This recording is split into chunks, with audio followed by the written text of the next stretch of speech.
रहे कि देवर्षि, देवर्षि कौन, नारद जी के लिए हो रहा है।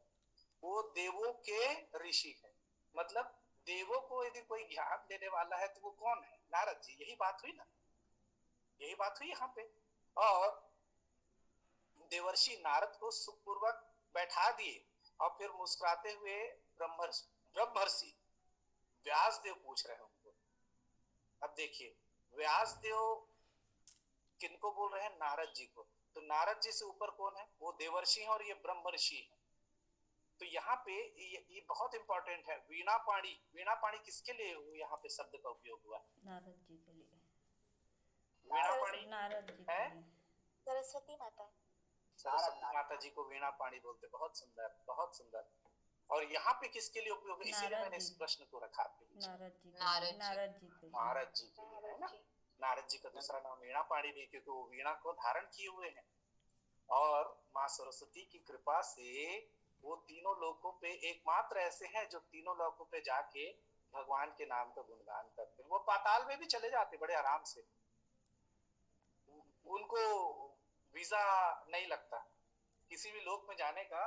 वो उनके पास वीजा फ्री एंट्री है। क्यों वीजा फ्री एंट्री है, कभी आप लोगों ने सोचा?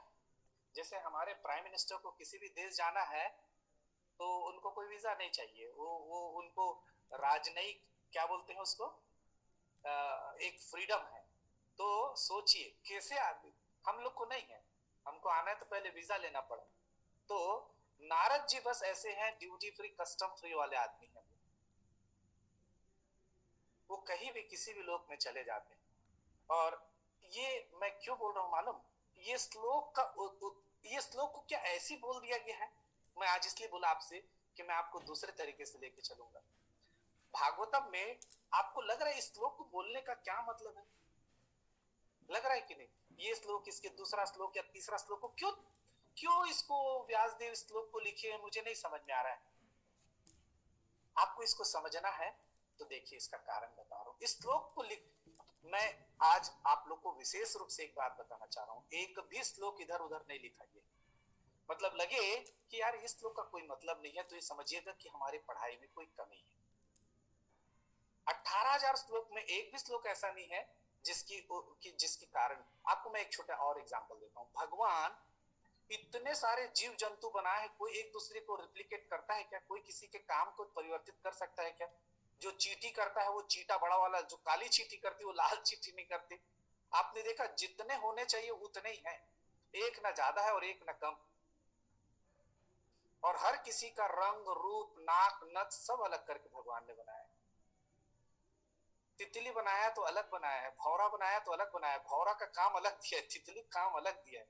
कभी कभी हम इन चीजों को कभी महसूस करते हैं, कभी हम इन चीजों को सोचते हैं? जब हम इन चीजों को सोचते हैं ना, तब उसके क्रिएशन पे, उसके उसके उसके जो उसकी महानता को हम, तो मैं आपको इसमें आपको अच्छा चीज बताता हूँ।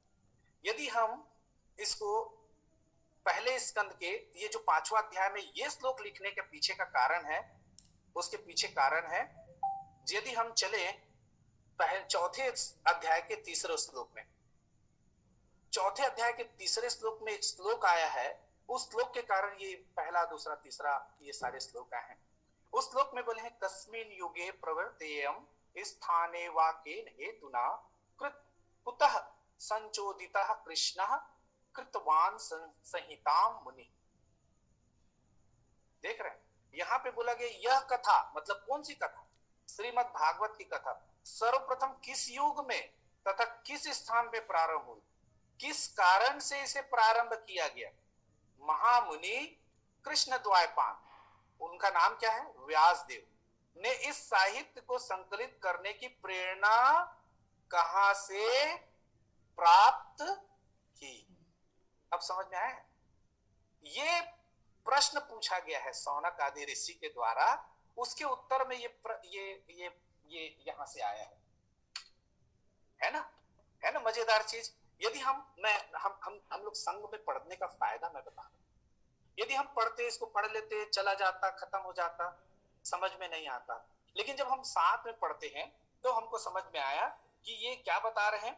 यहाँ पे 3 प्रश्न पूछे गए थे सौनक आदि ऋषि के द्वारा कि कस्मिन युगे प्रवृत्ते, पहला प्रश्न था कस्मिन युगे, किस युग में, प्रवृत्ति किस उसमें हुआ, फिर किस युग में, तथा फिर पूछा गया स्थाने वा केन हेतुना, किस स्थान पे हुआ, यह कथम सर्वप्रथम किस युग में तथा किस स्थान में प्रारंभ हुई। फिर प्रश्न पूछा गया किस हेतु, स्थाने व केन हेतुना, किस हेतु से हुआ, किस कारण से इसको प्रारंभ किया गया। फिर नीचे बोलते हैं कुतः संचोदितः कृष्णः कृतवान संहिताम मुनि, महामुनि कृष्ण द्वैपायन व्यास ने इस ग्रंथ के संकलित करने की प्रेरणा कहां से प्राप्त की, आप देख रहे हैं। और इसका उत्तर, ये जो 3 प्रश्न पूछे गए हैं उसका उत्तर 19वें, यहां से लेके 5वें अध्याय से लेके 19वें अध्याय के बीच में इसका पूरा वर्णन मिलेगा।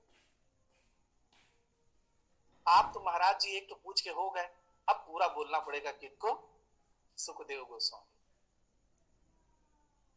सुखदेव गोस्वामी को पूरा उत्तर देना पड़ेगा। एक छोटा सा क्वेश्चन पूछ दिए बस, और उसके बाद फिर शांति से बैठ जाए, कथा ऐसे आरंभ होती है। तो प्रश्न का इंपॉर्टेंस यहाँ पे देखिए, और कितना सुंदर व्यास देव जी कितना सुंदर संकलन किए। और हम लोगों ने पहले चर्चा की ना कि वेद व्यास जी कैसे किए, पूरे वेद को, पहले तो एक ही वेद था, पहले तो 4 श्लोक था, केवल 4 श्लोक था, जब भगवान बताए तो केवल 4 श्लोक था।